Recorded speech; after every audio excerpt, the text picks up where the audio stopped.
Welcome to Driving Alpha, where we feature our friends, the outperforming investors who demonstrate their path to driving alpha or outsized investment returns.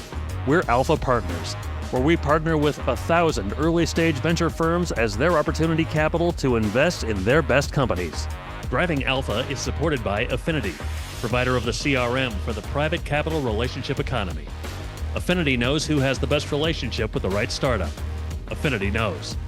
Learn more at affinity.co/driving alpha. Hi, this is Brian Smiga, co-founding partner of Alpha Partners. And this is the Driving Alpha podcast, where we interview great VCs on how they get outperforming returns. What's their secret sauce? And today, I'm honored to have Jeff Berman, who I met back when we were founding Alpha, in fact, right around 2014. Do you remember that, Jeff? I do. I actually remember meeting Steve, and I just want to say Driving Alpha is a fabulous name for a podcast. Thank you. It's really about having the audience understand like how you make money, because I think every general partner and every firm has a unique outlook that's very, very valuable to understand. We don't want to give away any secret sauce, but that's our goal, is to share outperformance stories. So I'm going to share with you something that somebody told me. They attributed to Warren Buffett, and I love it, which is that if you have a great product or a great company or a great thesis, if it's so good, you should be able to hand the playbook to somebody else and they still couldn't replicate it. And I firmly believe that we have that. And part of that is the experience that my partners and I have, but I'm happy to give an introduction into that briefly so we can get to the meat of the discussion. Yeah. All right. Let's unpack that a little bit. No matter how good your playbook is for a great product or service, it's difficult to hand off to someone else because of the X factor in the founder or entrepreneur, general partner. What I think he's saying is that, and this is true for our most successful companies, which is, sure, you can copy the idea, but the execution of that idea is, and probably remains, the most difficult piece of the puzzle. And so what I mean by that is that Camber Creek was founded by real estate professionals that became venture capital professionals. We've been doing this for, depending on how you count, almost 16 years. And our real estate background allows us to have an insight into every company that we look at that otherwise generalists wouldn't have. And so even if our playbook is very simple. Our investor base is comprised of institutions, pension funds, endowments, ultra high net worths that like the alt. But the secret, not so secret sauce is our 300 plus real estate developers and owners that own billions of square feet of property around the globe, help us determine whether or not a particular company has the return, has a venture return path as a potential. That's the secret sauce. So anybody could do that, but then also being able to take that infrastructure and then be able to make the right decisions as investors, that's pretty hard to replicate. When we started doing this, we were the first. Now there are a number of firms in our sphere, some that are one that is much larger than us, but copying that exact strategy doesn't mean you're necessarily going to be a successful investor. Yeah, I'm hearing two things that LPs should look for is sort of unmatchable domain expertise, a lifetime, maybe a family, multi-generational family lifetime of real estate investing, which you can't buy, can't learn. You just have to be that. And that's you and your 5 partners.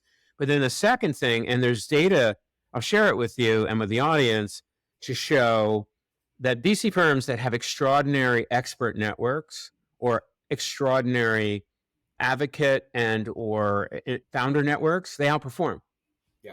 And you're definitely in that class because you have 300 real estate developers who can operators, et cetera, help you evaluate, help you diligence, help you look at product market fit and so forth. I think you've got that, and that sounds really great. I'll distill our investment thesis down to its bare bones. Yeah. And again, anyone can copy this.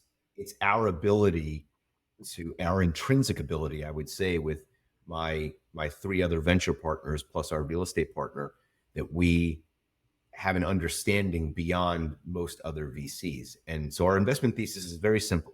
It's two questions. First is, can we use this product software service within our portfolio matrix, which I define as the buildings that our limited partners own, the tenants, the residents and guests who work, live, and stay in those buildings, and the vendors who serve all three. And if you think about that permutationally, over billions of square feet, you have potentially hundreds of thousands to millions of relationships that can be leveraged for the benefit of both the portfolio companies and the limited partners. But that's only the first part. The second question is arguably the more important one. We started this conversation by you saying, how do you make money? So we make money when our LPs make money. How do our LPs make money? When we invest in companies that have a venture return. So the second question is, do we believe, or can we get conviction behind the ability of a particular company to drive the potential for a venture return commensurate with the risk we are taking at the stage we are taking it? In English, I know there was a lot of words, can we make a lot of money? And I think this sets us apart from everybody else in our industry, which is that over the past dozen plus 16 years that we've been doing this, we've done less than 50 deals. That tells you something. Almost every company we see answers question number one in the affirmative.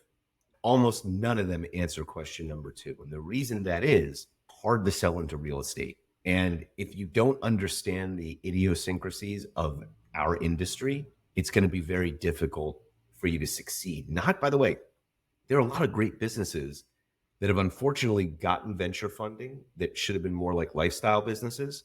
We're not saying these businesses that we see that we don't invest in aren't great. Some are, but they're not necessarily going to get that multiple, which is the reason why investors invest with us. So I think it's a third learning here that I'd like to tease out, which is you want a VC firm whose partners know how to sell into the market. It could be health. It could be real estate in the built world. It could be government tech, defense tech, dual use, even enterprise software. I think what's more important than do you know SaaS, but really how do you know how to assess product market fit and get SaaS penetrated into the market? I had a colleague who was with us for a little bit, and he wanted to spin out and do his own VC firm, and he had public sector experience.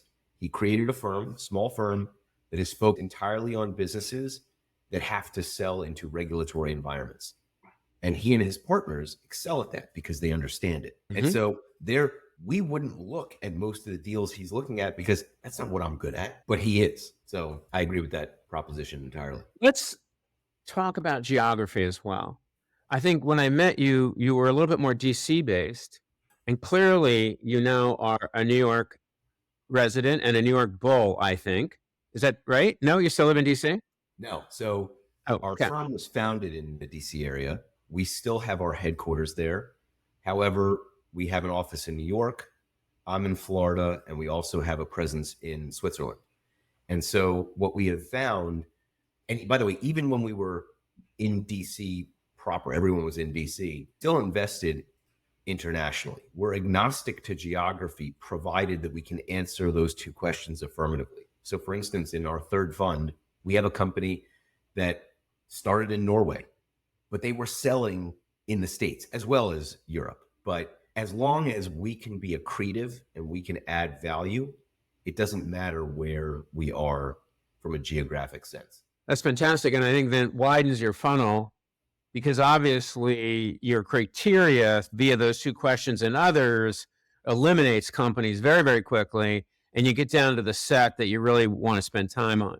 And there's another interesting aspect about this, by the way, specific, I think, to real estate technology, which is in the early iteration of when real estate technology started having a proper ecosystem. New York was the epicenter. I would argue it still is, but New York in particular was the epicenter. And I think that was a function of the amount of rather forward-thinking real estate companies that are headquartered in New York City. But interestingly enough, what we found is the opposite of the song, if you can make it here, you can make it anywhere. New York is such a singularity that what we found and what we have found is saying, hey, we've built something for New York does not mean it's going to work in Boise, Idaho. And that has been something like, so when we talk about geography, that is something that has been particularly intriguing for us over the years, not to diminish New York's importance by any means. It is Sure. certainly a critical locus of the real estate technology ecosystem.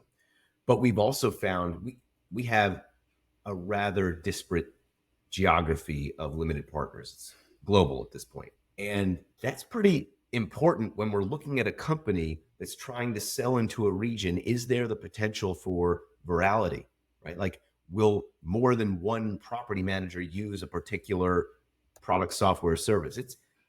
That's been an interesting insight for us as we So local and cultural virality, I think, is another thing you're seeking, and your 300 experts help you maybe detect that. It's really interesting. Now, does that mean I have to come down to Miami to get a helicopter ride with you? Well, I live in Palm Beach, so if you went to Miami, It's you'd miss just me. not so far away. But yes, although I don't think I'm recent at the moment, so I'd have to grab my recency, and then we could hop in the chopper and go see some buildings. Okay. So I look forward to that day. I'm going to hold you to it. I don't think you want to, by the way. I'm a great pilot. Let me be very clear. I'm an awesome pilot. Yeah, I hope so. We want to keep you, if your LPs, pilot. you're a key man. I just don't. I fly very seldom, and I just don't have the time, unfortunately. But I would absolutely love. Understood. So how do you keep fit? You look great. I met you 10 years ago. You're very fit. You lost the ponytail. Yeah. And you and I were in the trenches raising funds back in 2015, 2016 at the conference circuit. Remember it well. How do you keep fit with family, venture, all these companies to be on boards? What's your secret for both keeping fit and clear thinking? At the risk of having someone throw a stone at the computer, I'm going to regurgitate a quote that I think has been attributed to Donald Trump. I'm not sure whether or not this is Hey, it's all good. He's a smart man. If you find something that you love, if you're doing something you love, it's not really work. I love what I do. I don't consider what I do work. I'm lucky to be able to think about investing in companies and helping run companies and being on the boards of companies that are changing the fabric of our industry. As far as fitness, I want to be around for my kids. So to me, there's no choice. I make a lot of time for wellness. And actually, I'm going to plug a company I have nothing to do with, but I just got an 8 sleep, and transformative. I've had the best 2 nights of sleep, I think, in my life. The past 2 nights, I just got this thing. It is glorious, worth the investment. Right here. Now that we're talking about companies, you're in some great companies, and we've talked about a few of them because our model is to follow on in growth rounds coming from investors like yourself. You don't need our capital as much because you now have $1 billion under management, and you've got reserve, and you have LPs who work with you, and yet you still show deals to alpha, which is fantastic. Any upcoming companies you want to talk about that are exceeding expectations, crushing it, that you feel really match those 3 criteria we talked about at the beginning? So what's interesting is when we got into this business, and I can only speak for myself, I do not speak for my partners in this regard because I do not know that they would agree with what I'm about to say. But I think the numbers bear out. If you're familiar with venture, you're familiar with the power law. And when we started out, that wasn't something that we were, I shouldn't say overly concerned with. I don't think we gave it much thought. We were looking at building a portfolio, and I'm talking about Fund 1 and Fund 2, where the companies would have demonstrable impacts to the real estate industry and provide that venture return potential. And we did that. We've invested in Fund 1 and Fund 2 have some great companies like VTS or Pet Screening or Placemaker, which, Measurable, et cetera. But the pattern that's emerged follows the power law, which is that some subset of your companies, usually a minority, are going to be the ones that are potential fund returners. And then the remainder in the ordinary venture world and generalist world, they just go out of business. You stop funding them, whatever, and they die. In our paradigm, that can't work. Why? Because we have real estate owners and operators that utilize these companies. And so while a suboptimal outcome is tolerated and tolerable, right, going out of business and just disappearing, it's not, because whatever these people might have invested in our funds, if you have to pull software out, if you have to pull some kind of business innovation that you have placed into your business, that's potentially more destructive financially than losing the money. When we think about our portfolio, we have the blockbusters that everyone knows. One that, well, actually two that nobody knows about, or you'll be hearing about them. And then No, we'll talk offline. yeah, we can talk offline. One of them, but they've never announced a single round, and we're not going to talk about that here. But the others are potential singles, doubles, or even triples, but they're not growing at that crazy venture scale. And I love your model because when you think about, I mean, we talked about a deal that just happened. It didn't work out for you guys to participate, but that ability to say, hey, you're out of reserves, GP. We're going to come in and step into your shoes and incentivize you. It's brilliant, frankly. I think at the moment, and I don't know if you're finding this to be similar, but I think we were fortunate in that many of our companies had large financings in 2021. And that's a double-edged sword, right? Because some of them, I think, achieved valuations that they're going to have to work really hard to grow into. And others are great. They've got enough capital. They don't have to worry about this for another few years. It'll be really interesting to see what happens across our portfolio with that cohort. Yeah, well, I think constraint works in our favor, ironically. So if you do a look back in history, venture investments made at or coming out of a recession outperform. Let's look at Israel. Investments made when there's been conflict outperform. And those companies that raise at large valuations in 2021, if they've earned the right to come back to market in an up round, they are the echelon that you want to be in. So what we're finding is the companies we do get shots on goal with are rationally priced, but they are the exemplars. And less competition because their competitors can't raise a round. Look, the company that we're not going to talk about, but that you know of, they raised a massive round in 2021. They had plenty of cash. They got an inbound in 2024. The multiple in 2021 was 100x. The multiple in 2024 was 10. And that's fair. It's now the company has grown exponentially since then, going from 10 million to almost 200 million in ARR. But, and again, we're not going to mention the company, but it's amazing the difference in price that was achieved. And actually, I agree with you. I think it's much better to have prices tethered to reality versus just an explosion of hedge fund money that distorted all this. Yeah, and this gives LPs another thing to think about, which is, first of all, does an investor invest in an asset class that can't fail or can't afford to fail? Because in the built environment, you can't have these tools and systems not work. I think that's true in healthcare, and that's true in gov tech and in defense tech and dual use, but it takes longer. However, the dispersion of outcomes is going to be different than a shoot from the hip generalist or Silicon Valley fund, perhaps. And you probably have a lower failure rate at Camber Creek, as do we at Alpha. So I think you can sleep at night. Yeah, and our investors like that. And look, we tell people, if you're looking for the folks that are doing consistently crazy moonshot investments, which there are firms that do that, adding us. Yeah. Our DNA is real estate. Our risk profile looks more like that than what I just mentioned. There's nothing wrong with that. The returns could be massive. It's just we are focused on adding value to the real estate industry, looking for a venture return, which is still a healthy multiple, but also being able to triangulate risk in a way that we can actually understand versus just, hey, we're going to have to fund this thing forever. Now, let's go out on an up note. Two big questions. I'll start with the first one.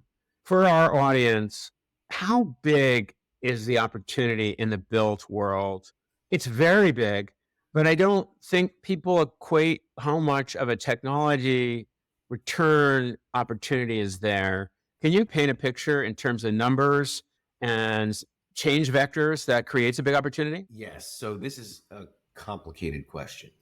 And the reason it's complicated is at the moment, there's both way too much and way too little capital chasing investments in the space. And what I mean by that is I don't know what the actual global value of the real estate ecosystem is. I've seen it at 10 trillion, 44 trillion, 380 trillion. I don't know what the global real estate market is worth. But what I do know is the vast majority of the commercial building and residential building stock in the world is not, let's say, carbon neutral or even climate positive. So there's a massive opportunity there. But then you're talking infrastructure. And when you think about what is the appropriate cap stack and who are the appropriate capital partners for infrastructure costs, is that necessarily venture or is it not? Mm-hmm. On the flip side, a lot of the companies that we see that believe that they're venture appropriate but are actually not are really point solutions. And so there's two questions actually in your question. The digitization of our space, that opportunity, I would say, is worth trillions. But the venture specificity for like that type of cap stack, I actually think that is that's an order of magnitude smaller. And that's primarily because of how fragmented and physical the assets are. But I do believe that over the next decade or so, you will start to see actual billion-dollar companies emerge at a more rapid clip than, and forgetting all the SPAC nonsense, than what we saw and what we've seen in the past. Okay. And so then you have a podcast, Tangent, that you share with some other real estate experts. I heard the Rudin family speak in your most recent one. Amazing. And so if anyone's interested in both real estate investing or owns real estate assets, I highly recommend Tangent. It's a great listen. However, let's talk about what's just over the horizon. Like, we know a lot of things like the commercial real estate overhang, the difficulty of Class B and C buildings attracting tenants and refilling. But like beyond that, what is just over the horizon that's an investable theme? And let's end on that. What is over the horizon that is an investment? I mean, is it something AI? Is it a particular type of digitization? Is it climate? You've mentioned some things, but I wonder, like, where are you looking? Because things are coming, changes. So the things that I'm specifically interested are alternative materials. Really interested in that. Alternative building materials. Mm-hmm. I am interested in financial wellness companies. Like when we think about, and of course we have a big investment in that space, but when I think about how we change the rubric of housing and the societal underpinnings, financial health and wellness and education is a big piece of that, because how people pay for their homes and how that charts them on a trajectory of financial freedom is really important.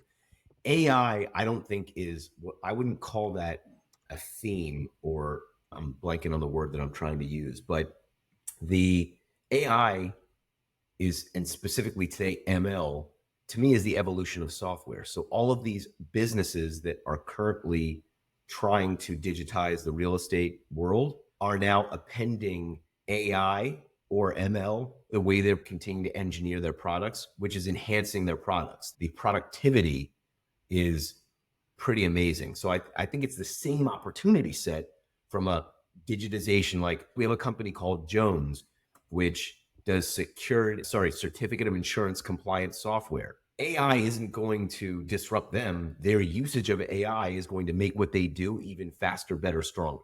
So really excited about that, obviously. But really, I'm excited about almost everything that can touch the built world. You can get me excited about a lot of stuff if it can answer those two questions that we talked about at the top of the hour. Fantastic. Wow. I think we covered what we needed to cover today, Jeff. This is Brian Smiga, co-founding partner at Alpha Partners. We fund growth rounds for early stage VCs when they lack reserve in their best companies. And Jeff and I and our team got started around the same time. And it's great to see you make all this progress with your partners, Jeff. It's great to see you. Good health to you. And I hope to see you in person. And if not for a helicopter ride, maybe we'll go for a run or a bike ride. I like it. Okay, deal. See ya. Thanks for coming.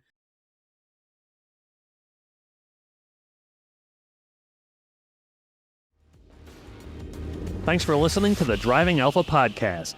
where we host top investors to demonstrate how they outperform the market. Click subscribe so you don't miss future episodes. Driving Alpha is supported by Affinity, provider of the CRM for the private capital relationship economy. Affinity knows who has the best relationship with the right startup. Affinity knows. Learn more at affinity.co/driving alpha.